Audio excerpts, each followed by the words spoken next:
Oke, Assalamualaikum warahmatullahi wabarakatuh. Eh, Berjumpa Waalaikumsalam. kembali dengan kami di sini. Jangan bosan ya, mudah-mudahan yang mengikuti webinar kami tidak bosan. Oke, ini adalah webinar ketiga yang akan kami laksanakan. Selamat siang semuanya, sudah makan siangkah? Maaf, sebelumnya tadi dijadwalkan jam 1 pas, cuma karena ada kendala teknis sedikit, jadi agak molor waktunya. Baik, tidak apa-apa ya. Hari ini saya masih tetap bersama dua rekan saya, yaitu Ibu Windu Yanuar sebagai moderator dan Bapak Iqbal Tawakal sebagai presenternya. Ya, sebelumnya saya bacakan dulu tata tertib pikonnya. Yang pertama, mohon kepada para peserta di webinar agar tidak mengaktifkan audio selama Vicon berlangsung. Yang kedua, peserta dilarang menyanggah dan menambahkan presentasi saat Vicon berlangsung. Kemudian peraturan yang ketiga, untuk sesi tanya jawab dibatasi hanya untuk 3 penanya saja karena keterbatasan waktu 1 jam ke depan. Yang keempat, presensi akan di-share 15 menit sebelum Vicon ini berakhir. Kemudian yang kelima, peserta yang mengganggu dan tidak mematuhi tata tertib di atas tadi berhak dikeluarkan oleh host. Kemudian yang keenam, peserta Vicon wajib menyalakan video atau kamera pada saat sesi dokumentasi. Baik, untuk host kali ini akan dipegang oleh Ibu Windu. Tempat dan waktu saya serahkan ke Bu Windu. Baik, terima kasih kepada Bu Intan. Selamat siang partisipan visiting siang ini. Alhamdulillah kita bisa bertemu kembali ya di jam siang ini. Baik, untuk mempersingkat waktu saja karena tadi ada kesalahan teknis, kami mohon maaf ya. Pada hari ini Bapak Iqbal Tawakal SPD sebagai presenter akan membawakan materi mengenai match coordination meeting sepak bola. Seperti apa itu nanti kita akan dengar paparan dari Bapak Iqbal ya. Untuk sebelumnya saya akan bacakan dulu CV beliau. Nama lengkapnya Muhammad Iqbal Tawakal, dilahirkan di Subang pada tanggal 23 bulan Desember tahun 1990 dengan riwayat pendidikan di SD Dewi Sartika, SMP-nya di SMP 1 Subang, SMA-nya SMA 3 Subang dan menempuh pendidikan di Universitas Pendidikan Indonesia. Beliau sekarang sebagai staf pendidik atau guru di SMK PGRI Subang. Selain guru, beliau juga sebagai pembina OSIS SMK PGRI Subang. Selain itu, Bapak Iqbal juga aktif dalam mengikuti organisasi, ada beberapa organisasi yang beliau ikuti, yaitu Match Komisioner Sepak Bola dari tahun 2013 sampai dengan sekarang. Dan Match Komisioner Futsal juga. Oh, oke. Ada satu lagi sebagai komisi tetap di bidang kompetisi asosiasi PSSI Kabupaten Subang. Jadi pengalamannya dalam dunia olahraga, spesialisnya sepak bola itu sudah sangat banyak sekali. Nanti apabila ada yang mau menanyakan tentang persepak bolaan, bisa ditanyakan kepada beliau. Untuk waktu, saya persilakan Bapak Iqbal. Baik, terima kasih Bu Windu. Langsung saja ya saya share slide-nya. Baik. Nah, di dalam sepak bola itu jika penyelenggaraan pertandingan ada yang namanya match coordination meeting. Nah, sebetulnya apa match coordination meeting itu? Baik, secara garis besar match coordination meeting atau MCM, atau kalau dalam bahasa Indonesia kita sebut pertemuan teknik, dimaksudkan untuk menyamakan persepsi tentang pelaksanaan pertandingan yang akan dilaksanakan pada besok hari. Salah satu bagian dalam penyelenggaraan pertandingan sepak bola. Jadi dalam mendesain suatu pertandingan sepak bola ini ada berbagai banyak tahapannya, ya. Ada dari H-2, H-1, kemudian hari pertandingan, kemudian H+1. Jadi ada 4 hari persiapan yang harus dilaksanakan dalam menyelenggarakan satu pertandingan sepak bola. Ya. Oke, sampai situ lanjut. Nah, sebelum kita masuk ke tahap MCM, otomatis itu ada yang namanya surat undangan yang dibuat oleh LOC, Local Organized Committee, atau dalam bahasa Indonesianya yaitu panitia penyelenggara. Oke, nah di sini bisa lihat contohnya seperti ini, siapa yang diundang, ya, harinya di mana, tempatnya di mana, dan ditandatangani oleh ketua Panpel. Nah, ini contoh ya ketika saya bertugas di PSIS Semarang, contoh format tugasnya seperti ini. Oke, lanjut. Nah, ini adalah contoh layout ketika kita akan melaksanakan match coordination meeting. Nah, sebetulnya siapa sih yang melaksanakan match coordination meeting ini? Banyak ya. Tapi yang pasti dinahkodai oleh match commissioner. Apa sih match commissioner itu? Match commissioner itu adalah pengawas pertandingan kalau di bahasa Indonesia, atau komisaris pertandingan. Ya, nanti kita minggu depan kita akan bahas itu. Nah, ini salah satu contoh layoutnya. Kanan kiri itu adalah tim yang akan bertanding. Kemudian di tengah itu adalah logo penyelenggara kompetisi itu apa. Logo kompetisi apa. Contoh kalau Shopee Liga 1 ya berarti logonya Shopee Liga 1. Kalau Liga 2, Liga 2. Kalau Inggris mungkin di Inggris seperti ini, saya kurang tahu juga logonya, harus ditempel. Lanjut. Nah, apa sih yang ada di match coordination meeting ini? Agendanya, ini ada 10 agenda ya. Ada 10 agenda yang hari ini akan kita bahas. Bisa dibaca, nanti kita bahas satu-satu apa saja. Oke, jadi sebelum masuk ke agenda, bahwa MCM ini ya hanya bagian dari kecil dari penyelenggaraan sepak bola, dan itu adanya di H-1 sebelum penyelenggaraan pertandingan sepak bola. Nah, jadi ini tahapannya seperti di awal tadi kita menyamakan persepsi gitu di pertemuan meeting ini. Nah, daftar hadir kita harus isi ya sebagai match commissioner, sebagai pimpinan dari match coordination meeting, kita harus tahu ketua LOC-nya siapa, termasuk dari GC, media officer, semuanya di absen. Dan bukan hanya mengabsen, tapi mereka memperkenalkan diri. Ya. Seperti itu.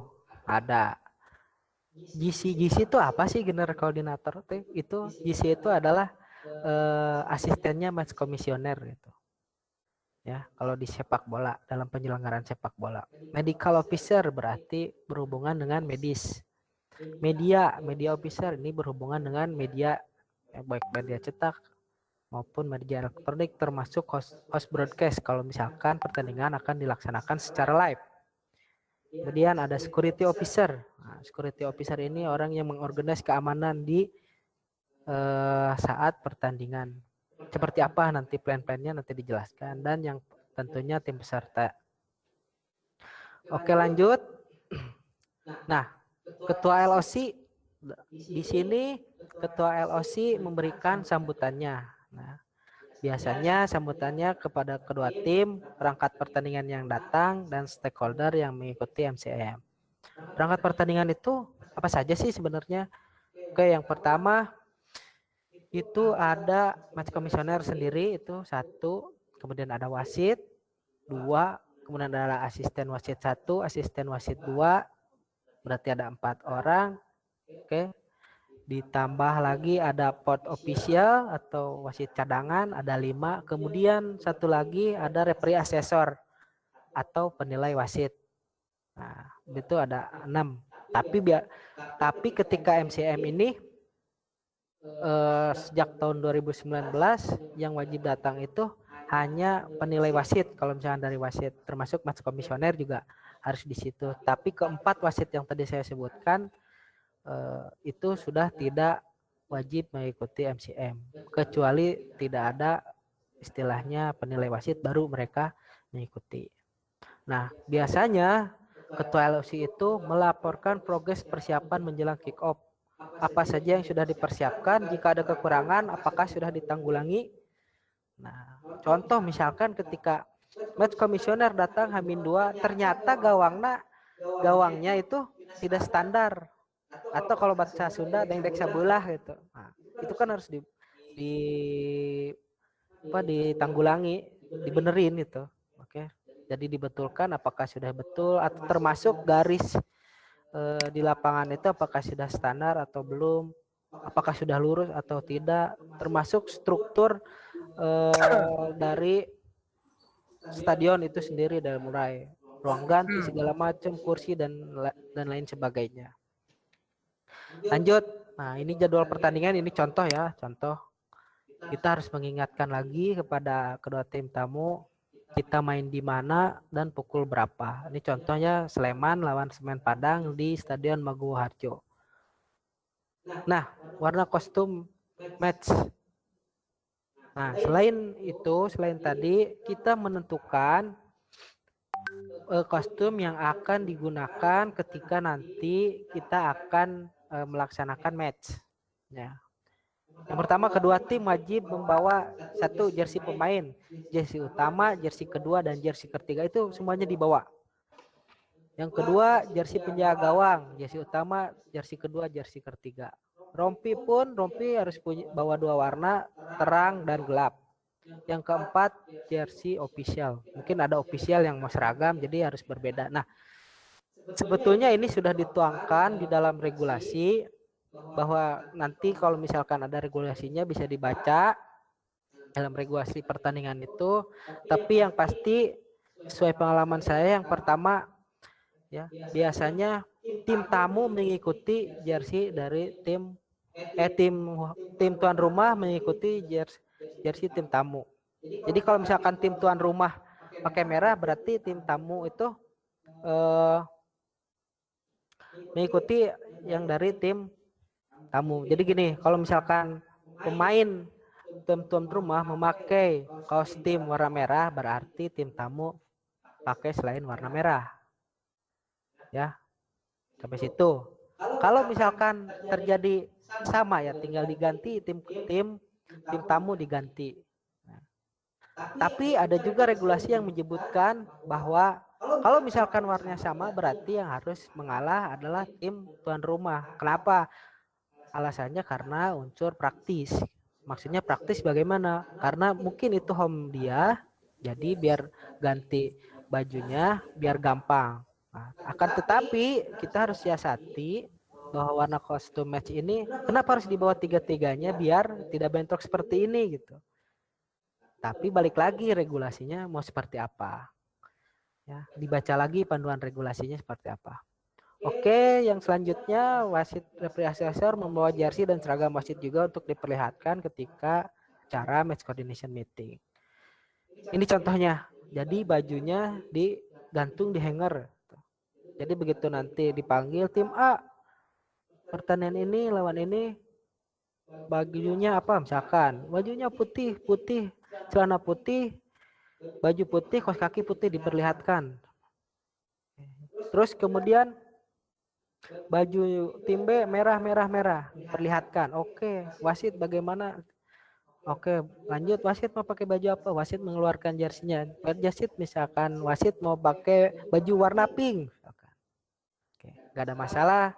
Di host broadcast juga oke. Misalkan nanti kalau misalkan live dilihat nggak sama, nggak bentrok warnanya, berarti itu kesepakatan telah terlaksana. Lanjut. Nah, ini contohnya dituangkan dalam POM seperti ini contohnya ya. Ada pemainnya warna hijau, pemain Sleman hijau, misalkan Semen Padang warna merah. Penjaga gawangnya pun beda gitu. Oke, lanjut. Nah, di chapter ini kita bahas regulasi. Nah, dalam regulasi pertandingan itu bisa berbeda-beda antara pertandingan misalkan Liga 1 bisa berbeda, antara Liga 1 16 U18 itu bisa berbeda. Jadi regulasi itu tidak mesti sama ya, tidak sama. Mungkin berbeda antara Liga Inggris dan Liga Indonesia, regulasinya itu beda. Tapi satu yang sama di poin ketiga yaitu FIFA Law of the Game-nya itu sama. Semuanya peraturan permainan sama ya di seluruh dunia dimanapun ya. Yang membedakan itu regulasinya bagaimana itu ya. Nah, bisa dibaca ini poin-poinnya, dan yang diingatkan mungkin khalayak ramai gitu. Yang diperbolehkan berkomunikasi di lapangan hanya kapten kesebelasan. Mungkin suatu realita ya ketika kita menyaksikan Liga Inggris dan Liga Indonesia misalkan. Di Liga Indonesia kok itu pemain berani banget ngomong-ngomong ke wasit yang nyerang-nyerang. Sementara di Liga Inggris mungkin kaptennya yang ngomong. Nah, di aturan yang benar itu yang berhak berbicara kepada wasit yaitu hanya kapten kesebelasan. Begitu. Lanjut. Nah ini yang dilaksanakan, yang keesokan hari akan dilaksanakan official match countdown. Jadi disepakati diberitahukan lagi ke tim besok misalkan kita kick off pukul 15.30. Nah, jadi di 5 jam itu dicek pengecekan akhir keamanan ya. Cuma dicek ya, termasuk nanti kalau misalkan ada kekurangan tadi, misalkan tadi saya sebut gawangnya kurang standar, dicek lagi apakah sudah layak atau tidak, udah memenuhi standar atau tidak. Kemudian 3 jam sebelum bermain, match komisioner dan general koordinator tiba di stadion.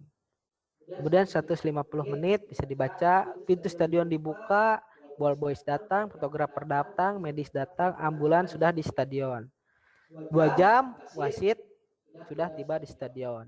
Nah, ini 90 menit paling mentok, paling lambat kedua tim harus sudah datang di stadion dan menyerahkan formulir atau daftar susunan pemain diserahkan kepada match komisioner. Nah, di min 85 menit match komisioner dan FO itu part official atau wasit cadangan mengunjungi kamar ruang ganti tim untuk memeriksa satu apakah yang bermain ini sudah rilis, sudah benar namanya, dipastikan orangnya karena di POM itu biasanya ada foto. Dicek juga yang namanya perlengkapan pemainnya dari mulai nomornya benar nggak, nama di jersey benar nggak, kos kaki warnanya benar nggak, terus pakai shin guard nggak perlengkapan pemainnya, seperti itu ya. Lanjut, kedua tim nanti keluar, kemudian kedua tim pemanasan.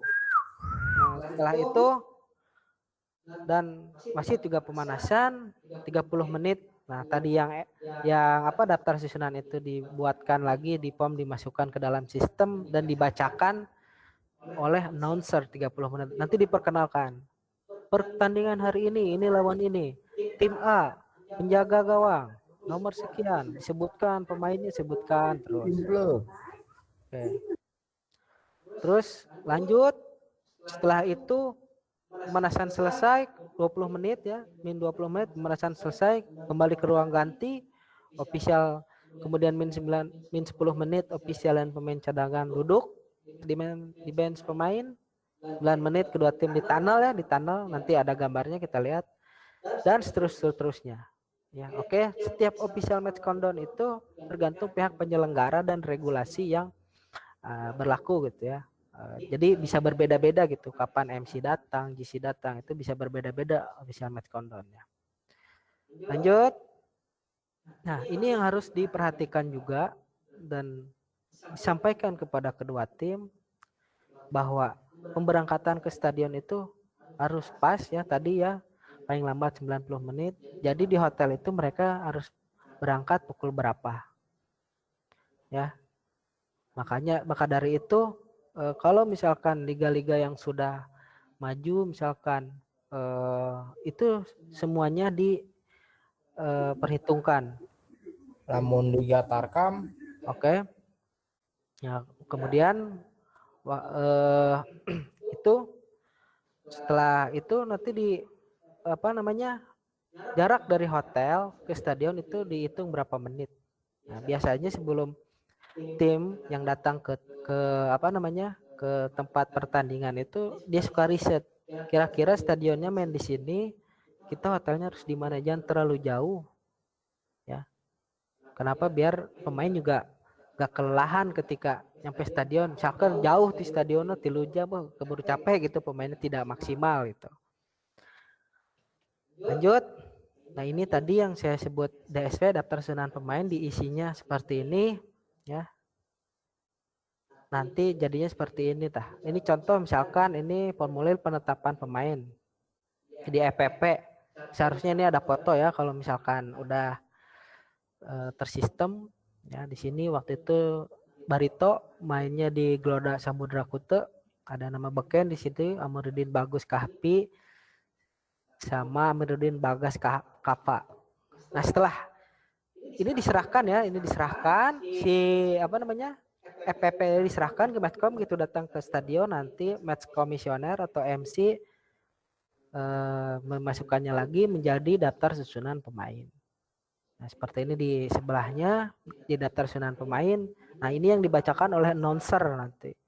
Dibacakan oleh announcer 30 menit sebelum kick off. Ya, seperti itu. Kita lanjut. Dan harus diingatkan lagi ya, di bench ini sekali lagi ya, peraturan bench ini tergantung regulasi pertandingan. Oke. 5 orang ofisial dan 7 pemain cadangan. Jadi ada 12 orang yang bisa duduk di situ dan pakai ID card, dan hanya 1 orang ofisial dan bisa memberikan instruksi pada saat pertandingan dan segera kembali ke bench setelah memberikan instruksi. Ya. Di tim bench, nah ini yang tidak boleh dilakukan di tim bench, misalkan merokok, ya. Misalkan duduk di icebox atau memakai alat komunikasi, ya. Dan ini settingannya adalah ketika liga yang sudah pro, gitu ya. Ini yang harus dilakukan ya di bench gitu. Nah, tadi kan ada warming up ya 50 menit sebelum kick off. Nah, ini set plan-nya warming up tim A di sebelah mana, tim B sebelah mana, dan wasit itu pasti di tengah-tengah warming up-nya. Nah, ini ketika pertandingan sedang berlangsung, jadi nanti di match coordination meeting kita tentukan mau di mana nanti kalau misalnya pertandingan sedang berlangsung, apakah mau di belakang bench ataukah di belakang gawang. Nah, nanti ditentukan di situ di MCM dan melihat situasional dari stadion tersebut. Ada space-nya di mana, apakah bisa dilakukan di belakang bench atau di belakang gawang. Nah, ini yang tadi saya katakan, nanti ada gambarnya 10 menit sebelum kick off ya. Begini situasinya, itu ada media dikasih tali ya. Maksudnya apa? Biar nggak mengganggu gitu ya. Yang di tengah itu, tengah-tengah ada host broadcast. Biasanya TV pemegang hak siar. Nah, di situ space-nya. Nah, ini 9 menit. Tadi kan di sini pemain masuk ke bench. Nah, di sini 9 menit pemain siap di tunnel pakai bendera fair play, misalkan bendera fair play, atau misalkan kalau Liga 1 pakai benderanya sampai Liga 1 misalkan. Nah, yang di tengah itu yang pakai setelan hitam itu general koordinator, dan di belakangnya lagi ada wasit, kemudian di belakangnya lagi ada pemain. Nah, ini match ceremony 5 menit sebelum kick off tadi. Nah, ini tim lining up. Ya. Terus kemudian ada sesi foto untuk kedua tim.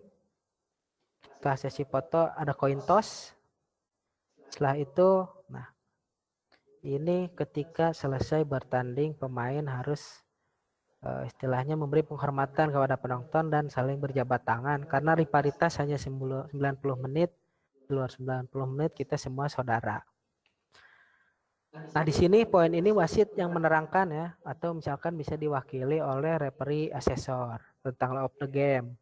Ya, secara garis besarnya saja pelengkapan pemainnya yang itu harus bagaimana itu yang nanti ketika bertanding di lapangan. Apa yang boleh, apa yang nggak boleh nanti itu diterangkan oleh referee asesor. Nah, di sini diingatkan lagi pada kedua tim segala sesuatu hal yang berkaitan dengan pelanggaran disiplin ya di pelaksanaan pertandingan baik pemain dan ofisial, maka itu akan dilanjutkan ke komisi disiplin berdasarkan hasil dari laporan yang dibuat match komisioner ketika nanti pertandingan berlangsung. Nah, ini yang jadi hal yang penting tim medis ya.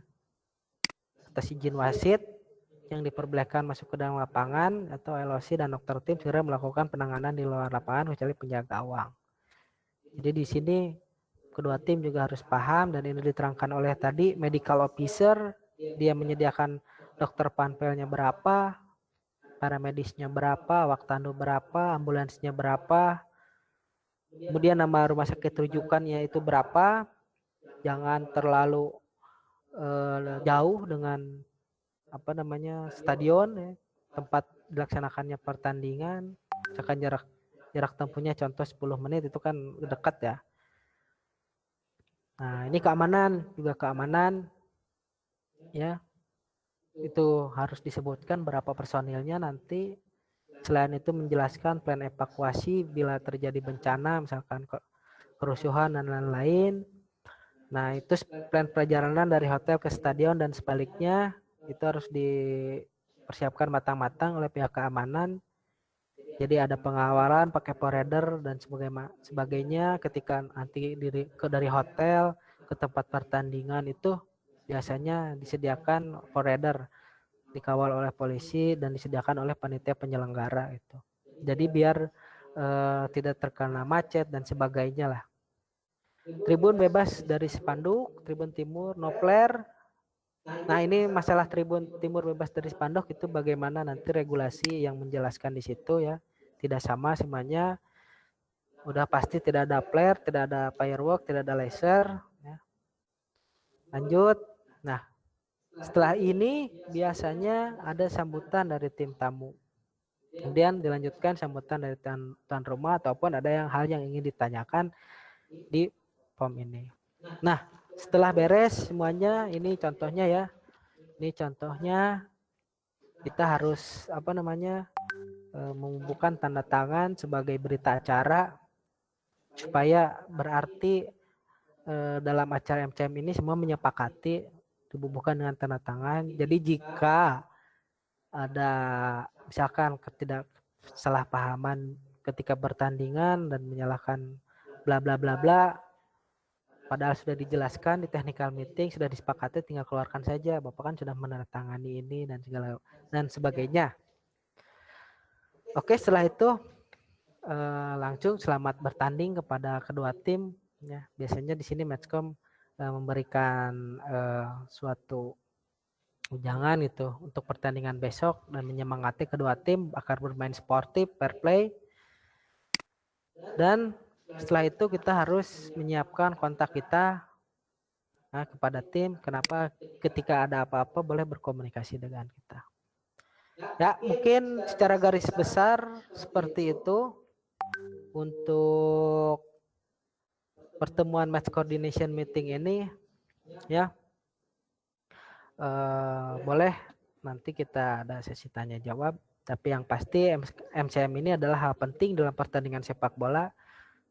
Ya, itu salah satu tahapan yang harus dilalui ketika akan melaksanakan pertandingan. Saya kira tidak hanya sepak bola, mungkin ya semua cabang olahraga pun mungkin seperti itu.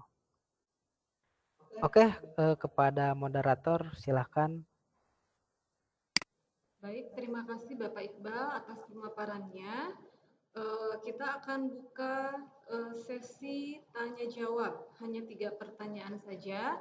Dan jangan lupa kepada peserta untuk mengisi link absensi yang sudah di-share ya. Silakan kalau ada yang mau bertanya, kita kasih kesempatan 3 pertanyaan saja ya Pak Iqbal ya. Silahkan bisa menulis di kolom chat atau langsung menyalakan mikrofon. Ada pertanyaan, silakan.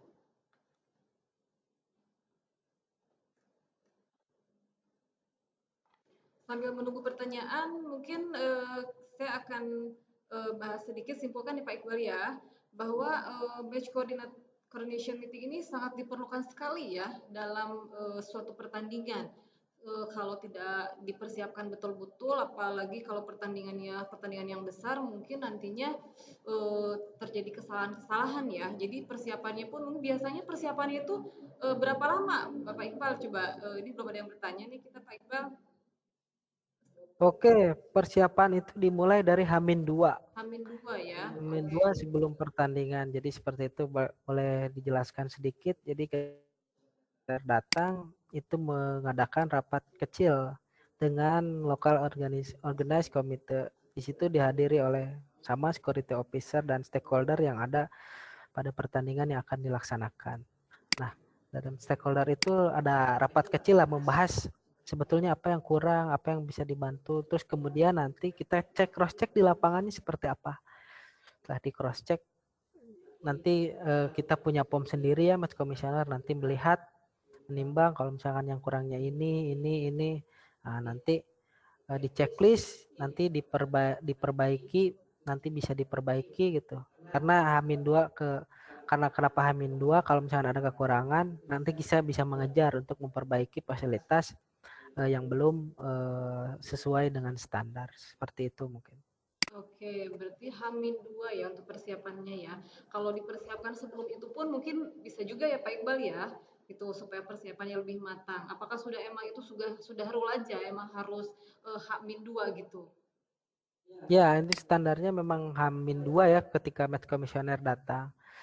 Tapi misalkan bisa, karena sebelum liga dimulai, biasanya sebelum liga dimulai itu akan ada monitoring.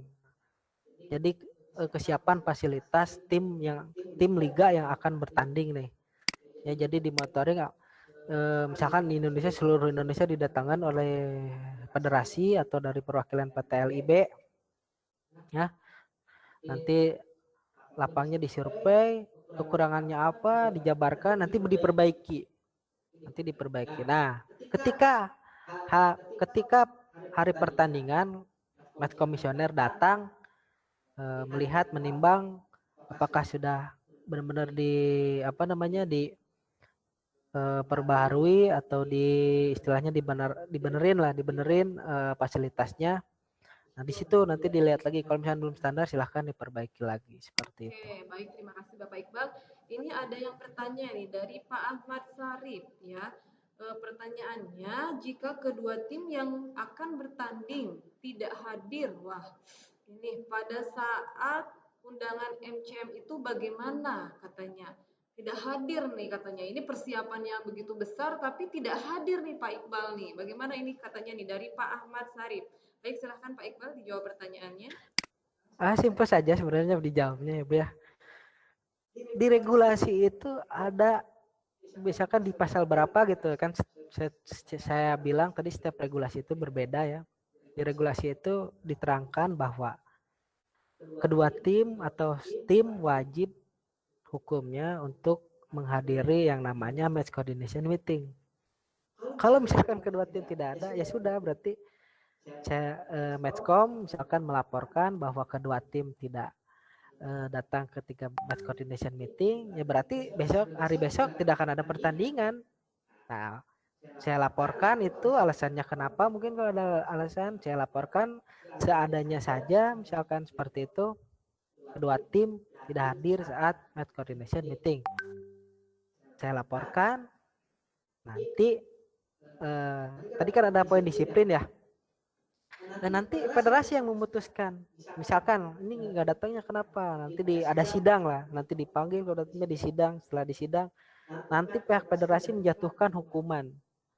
Apakah misalkan kalau di liga pengurangan poin, ya itu macam-macam lah hukumannya tergantung tadi hasil dari sidang komisi disiplin. Nah, ini kenapa sampai tidak datang? Seperti itu. Jadi Meskom tugasnya mencatat, melihat, melaporkan itu.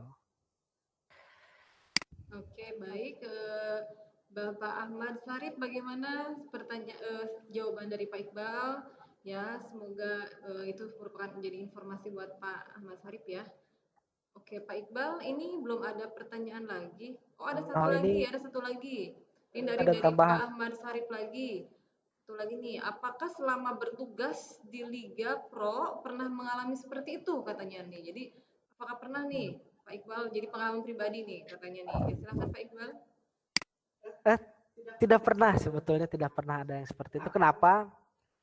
Karena takut dengan denda yang begitu besar yang dijatuhkan oleh misalkan PT Liga Indonesia kepada tim. Bahkan bukannya nggak datang ya. Misalkan begini, ada kasus waktu itu, ini sharing pengalaman. Saya nggak akan nyebutkan di kota mana ya, bahwa ada desas-desus pertandingan tidak akan jadi digelar karena tidak diizinkan oleh pihak keamanan. Ya. Itu narasinya seperti itu. Tapi jika belum ada rilis dari, kalau di Indonesia dari PT Liga Indonesia baru tentang hal itu, tim tetap harus datang ke kota tersebut. Nah, ini kejadiannya timnya udah datang nih ke kota tersebut karena tidak mau terkena denda. Udah datang. Nah, begitu H-1 dan beberapa jam akan kick off, atau beberapa jam, 6 jam gitu kalau nggak salah akan kick off, baru diputuskan bahwa pertandingan tidak akan mendapatkan izin. Baru press release dari PT LIB itu datang ke klub yang bersangkutan, dari klub yang sudah datang. Nah, kenapa seperti itu? Sebenarnya tim juga menghindari denda, Bu. Karena terus regulasi itu harus dijalankan. Tidak boleh yang namanya regulasi itu dilanggar itu. Kalau di Liga Pro sudah hukumannya dendanya itu tidak tidak sedikit. Pernah waktu itu pengalaman ketika yang saya ingat AFC Cup Persija Jakarta lawan apa gitu. Saya lupa lagi tim dari, pokoknya tim masih dari tim Asia Tenggara. Persija Jakarta itu telat masuk ke lapangan dan kick off babak kedua itu telat hanya 3 menit. Telat 3 menit, misalkan kick off babak kedua harusnya pukul 15.00, tapi ini telat 15.03 baru kick off. Nah, itu walaupun telat 3 menit tapi itu dendanya hampir lumayan ya. Kalau nggak salah tuh sekitar berapa ribu dolar gitu. Itu cuman telat 3 menit doang gitu. Gitu. Seperti itu, Bu. Silahkan, ada yang bertanya lagi, Bangga. Oke, baik. Masih ada yang bertanya lagi, silakan. Masih ada satu pertanyaan lagi. Akhirnya kita jadi tahu nih ya, Pak Iqbal ya, ternyata kalau kita telat dalam suatu pertandingan itu ujung-ujungnya uang ya. Jadi ujung-ujungnya kita harus mengeluarkan uang karena ketidakdisiplinan kita. Makanya mungkin oh ini maaf, ada satu lagi pertanyaan nih dari kita ke pertanyaannya langsung ya Pak. Ini ada Ervan Fazridin. Izin bertanya katanya, untuk prosedur keamanan bahwa tadi salah satu poinnya tidak boleh membawa flare atau semacamnya. Tapi saya pernah melihat dalam satu pertandingan masih ada yang membawa flare. Pertanyaannya, apakah prosedur keamanannya buruk? Katanya gitu. Mohon tanggapannya Pak. Oke, pertanyaan yang bagus sekali dari Pak Ervan ya. Soal player, kembang api lah kalau gitu ya. Secara prosedur keamanan saya kira semuanya itu baik saya ataupun rekan-rekan yang lain sudah menerapkan standar yang sangat tinggi untuk masalah player ini. Namun kebanyakan stadion di Indonesia itu mungkin belum istilahnya temboknya nggak terlalu tinggi dan sebagainya lah. Terus kemudian begini, setiap yang masuk ke stadion itu pasti apa namanya diperiksa. Jangankan player ya, bawa minuman mineral pakai botol pun itu tidak boleh sebenarnya. Sebetulnya ya. Kenapa? Nanti takutnya dilempar ke lapang seperti itu. Tapi karena mohon maaf kita itu di Indonesia biasalah BA mas istilahnya, banyak akal. Jadi begini, kasus yang pernah saya tahu gitu. Dan ini mungkin tidak semuanya ya, saya disclaimer, mungkin ini tidak semuanya, tapi ini hanya oknum. Nah, biasanya itu begini. Di H-1 itu kan H-1 itu biasanya ada supporter yang datang, tapi ini enggak semuanya ya, saya disclaimer itu hanya oknum. Saya disclaimer, dia datang ingin memasangkan spanduk dan lain sebagainya ya. Nah, ketika dia bawa spanduk itu biasanya diselundupkan di situ. Di dalam istilahnya spanduk lah untuk mendukung tadi seperti. Atau biasanya itu dilempar dari luar ketika pertandingan. Kenapa? Karena mungkin temboknya nggak terlalu tinggi kan ya. Nggak kayak stadion-stadion di Inggris kan tinggi-tinggi gitu. Nah, itu bisa dilempar. Ya. Seperti itu. Sebenarnya kita menerapkan standarnya sudah sangat ketat sekali ya, karena kita langsung berhubungan dengan keamanan dari kepolisian juga. Nah, tapi berbeda dengan sistemnya ketika misalkan kita di Singapura. Di Singapura itu begini, 1 minggu ketika akan match, nah itu di Singapura, semua penonton itu yang maupun yang membawa drum band, membawa spanduk itu 1 minggu sebelumnya itu harus didaftarkan dulu ke stadion. 1 minggu nih. Nanti didata siapa yang bawa misalkan drum band, bawa drum atau bawa spanduk, itu didata. Misalkan saya mau nonton tim di Liga misalkan Singapura, misalkan saya mau bawa drum band, saya datang ke stadion, ini kan pertandingan minggu depan. Oke, dilihat di drum bandnya, dipoto juga ID saya, terus muka saya dipoto, disimpan. Jadi begitu hari pertandingan, saya ke stadion, saya menunjukkan ini bukti saya udah registrasi ini drum saya untuk mendukung, baru boleh diambil. Jadi ketika misalkan pertandingan ternyata ada yang ngelempar drum band ke lapangan, oh ini orangnya misalkan saya gitu, udah tahu ini ID-nya, sistemnya seperti itu. Mungkin itu yang saya Singapura, tapi di kita juga nggak kalah ketatnya gitu di Indonesia. Mungkin begitu Bu. Oke, baik, terima kasih Pak Iqbal atas jawaban dari pertanyaan Bapak Ervan. Karena waktu sudah mau 10 menit lagi ya, saya akan simpulkan aja dari materi yang hari ini disampaikan Pak Iqbal, sangat menarik sekali materinya ya tentang match coordination meeting ini. Ternyata emang sangat diperlukan sekali sebelum dimulainya pertandingan, apalagi itu pertandingan besar ya Pak ya. Tadi sudah disebutkan bahwa kostum, regulasi, waktu, disiplin, player regulation, warming up, dan yang lain-lainnya itu harus betul-betul persiapan itu harus matang sekali, karena kalau tidak nantinya pertandingannya tidak akan berjalan dengan baik ya Pak ya. Oke, jangan lupa sekali lagi saya ingatkan ya kepada para peserta untuk mengisi presensi itu host sudah mengirim ulang barusan. Terima kasih. Apakah ada closing Pak Iqbal? Ada yang mau disampaikan lagi untuk closing time-nya Pak Iqbal? Silakan. Oke, terima kasih kepada audiens yang sudah mengikuti webinar ini.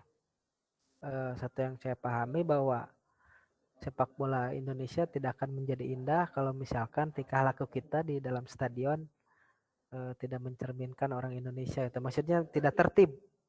Jadi kita harus tertib ketika penyelenggaraan pertandingan sepak bola. Baik kita sebagai apapun itu, baik sebagai penonton, sebagai supporter yang menyupporteri, kita harus tertib ya. Itu satu. Kemudian ini nih, nanti minggu depan kita akan bahas yang namanya apa sih yang dilakukan match komisioner ketika pertandingan sedang berlangsung atau ketika hari H dalam penyelenggaraan pertandingan sepak bola, apa saja sih yang dilakukan oleh match commissioner? Mungkin nanti kita akan, insya Allah ya, minggu depan kita akan bahas pada jam yang sama. Mungkin seperti itu, tapi yang saya ingatkan lagi, stay safe, stay healthy, and ayo main lagi itulah. Karena sepak bola di masa pandemi ini sangat terbatas istilahnya, tidak dapat izin itu dari pemerintah.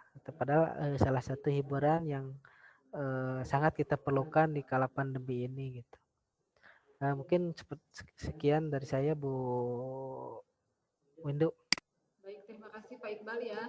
Ya, di masa corona ini mungkin pertandingan sepak bola belum bisa diadakan ya Pak, karena tidak boleh ini ya berkumpul gitu ya. ada aturan pemerintah yang sangat ketat. Baik, saya serahkan acaranya kepada Bu Intan. Bu Intan, karena waktu kita hanya tinggal 5 menit lagi, dari saya cukup sekian. Assalamualaikum warahmatullahi wabarakatuh. Baik, terima kasih atas pemaparan materinya, yaitu dari Pak Iqbal. Kemudian tadi sudah ditambah kesimpulan pula dari moderator kita, Bu Windu.